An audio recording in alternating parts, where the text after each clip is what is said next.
I apologize that I have to speak in English and not in French. Also, I noticed I will speak a little bit slower than all my predecessors. Before I start with the slides, I first have to do a small exercise as part of my presentation.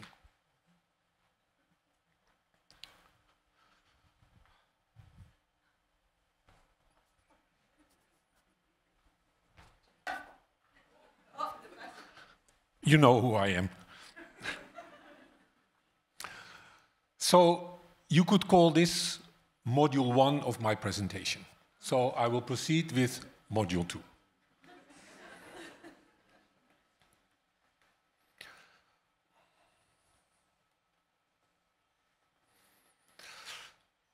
So why did we develop this multi-stage adaptive test in the first place? This was because you, our users, asked for a TOEIC version that would be more practical, mostly in the sense of being shorter, but that it would cover the same content and that the scores were on the same scale and could be interpreted in the same way. And also that it would be computer delivered and has the same high standards as the linear test. So from the outset, the idea was to have the score on the same scale. So it was not an artifact. So the approach of addressing these issues was to introduce in the TOEIC test the concept of computer adaptive testing. And many people know this concept on an item-based level, in the sense of, as an individual, you answer an item, they look at your proficiency, you get another item, they look at your proficiency, you get another item, and so on, until there's enough precision to estimate a proficiency level. However, it's not the only form of computer adaptive testing that exists. The other one is called multi-stage testing. And we opted for multi-stage testing. And the concept is relatively straightforward. You have a stage 1, which is a routing module. And then depending on the results, on the estimation of your proficiency, so there's a calculation going on behind the scene, you get to a stage 2, where either you get an easier module or a more difficult one and a harder one. The reason why we chose for this is because we test in a context of certification. It allows for item review. It allows for reduction of the number of items exposed, which from a security perspective is very important. It also makes implementation of quality assurance more straightforward, because since we are talking about modules, you can still see it as a test by itself and not as a selection of items from an item pool that then you would have to check for each individual student which trajectory that student took. And of course, it still maintains all the advantages of the computer-based testing.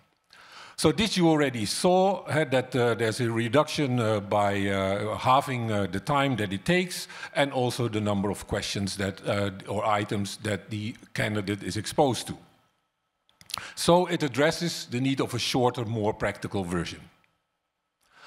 Now, in terms of the same content, let's dive into this a little bit more. Content in itself is sort of meaningless. In the idea of designing a test, the starting point is, what is the proficiency that we are looking for? What is it actually that we are testing for? And then the next question is, what behavior do we want to see, like that demonstrates that someone has this proficiency? And then the third part comes, okay, which tasks, in this case, which items do you need to develop so that a candidate can demonstrate this ability? So this concept of evidence-centered design is used for all our tests. So when we started to design the multi-stage adaptive test, we used the same approach as we do for the TOEIC linear test. So the item pool from which the multi-stage adaptive tests are derived is the same. The second part is, if you look at the table on the right, then roughly the item type is distributed in the same way across the linear test versus the multi-stage adaptive test. So, coming from the notion of what actually do we mean by proficiency, what is the behavior that we would expect, which tasks do belong to that, we with confidence can claim that we cover the same content.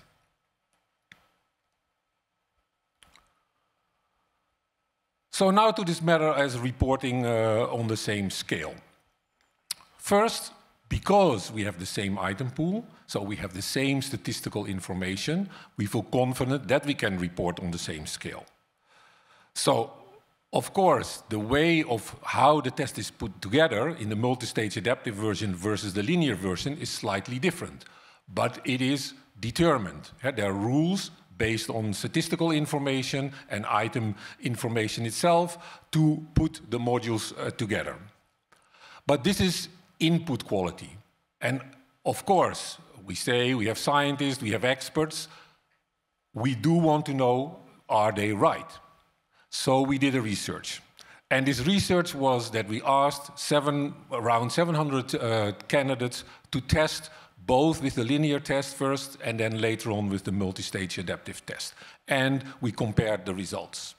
Also, what we tried to emulate is that the group of 700 was roughly has the same characteristics as the total pool of candidates, the population of test takers. So, in the end, we had 3 results. We had the results from the group, from the sample on the MSA test, let's call it A, the linear test, B, and then the population comparison, we call it C. So if you look at the scores, then if we first look at the sample group only, you see there's a difference in scores about 17 and 11, compared to a total score range of 495. And for comparing the sample with the MSA test to the population, with the linear test, it's 10 and 5. So in itself, you could already say, well, this is not that big, you know, compared to also the standard error of measurement anyway.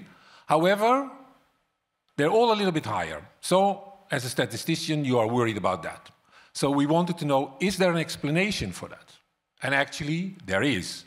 Because if we look at the sample group, the students, the candidates, took the test a second time. And it's a known effect. We have researched that over years, also with linear tests. You know, like if, you know, like within a certain time frame you take a test a second time, there is a small improvement of about, you know, like 10 points. You know, like 10 to 20 points. So you see that this 17 and 11 is well within that range. Comparing to the population, we went back to the characteristics of the sample group, and we saw that there were a few elements where, although comparable, there was a notable difference. First, that a certain group had been exposed to English language learning a little bit more than on average, and secondly, that on average, you know, like they took the test a few more times compared to the population. So again, these small differences in the characteristics of the sample versus the population explains this small improvement of 5, 10, you know, like points on the score. So with that we had the same item pool, we have an established procedure of putting the modules together, and this research study, we managed to get this equivalence, or to prove this equivalence. So if we go back to, or now to quality, then again on the fairness side of things, items come from the same pool. So on an item basis, we can compare the items or check the items for fairness. So we can apply the same fairness procedures. And because the multi-stage testing are test forms, we can also, after the test, you know, like still on a test level basis, do some analysis if there were some anomalies.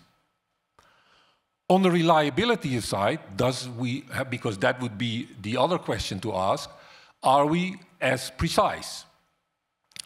So this is not from the TOEIC test, but from a verbal reasoning test. And you see that if you compare a 33-item multi-stage test and a 55 linear test, the reliability coefficient is the same.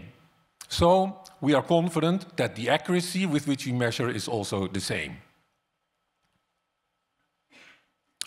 We go back to my exercise. So based on my module 1 jumping around, would you, for the second module, choose for me the left side or the right side? So this idea is behind the multi-stage testing. With the routing model, you get a first impression of what is the proficiency of the candidate. And then you will propose to the items, to the candidate, the items which are, appropriate to his or her level. And there you go for more precision. What is the exact level? Because you know that if someone has a low proficiency, he or she will never make the high jumps. Other way around, if you are a very good performer, you have a high proficiency, these easy items or the low jumps will not give you any more precision. Which brings us finally to the validity issue. Validity is how are you interpreting the scores? Can you be confident in how the scores are used? So for the multi-stage adaptive test and the linear test, we exactly use the same score interpretation. Do we have enough confidence that we can do that? Yes, because we have the items that come from the same item pool. We have, a documented approach for test assembly. I tried, to show that it has a similar reliability, that there are similar statistics. And, there's a similar approach to fairness. So, since we are a research-based organization, we put our research to use to try to design a solution that met your requests, and the important part is we tested it out before we launched it. Thank you very much. Thank you very much, Gerben. Brilliant and clear explanation. I guess we have some time to take some questions. Do you have some question? Yes, no, in French or in English, up to you. I thought there was this previous question on concentration, right? You're right. Yes. So what I could say there is that it would have been inherently unfair already if we would have designed with the linear test a 2-hour test where, in the second part, students, candidates would lose their concentration and perform worse. So we also, over all the years, in the statistics, it would have shown that, items at the second part of the test would behave differently than when they are put, in the first part of the test, which we haven't seen. So there is no concentration effect in the linear test, so making it shorter will not suddenly create an advantage.